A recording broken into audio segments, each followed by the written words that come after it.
Let's go, everyone. Today, super excited to be unboxing the CeraVe Hydrating Cream to Foam Cleanser. So, got this from Amazon. I drop a link in the video description where I got this from. Comes in this bubble bag thingy to keep it protected. Really nice value size. Value size meaning 19 ounces, and I use this as my daily facial cleanser. It's really nice packaging. Here's the back. I like how it is a cream and it foams up.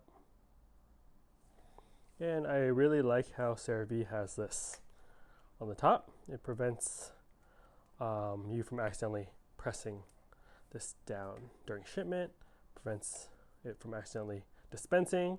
And when I travel with this, I save these little things so that put it back on, and then it prevents you from having it open.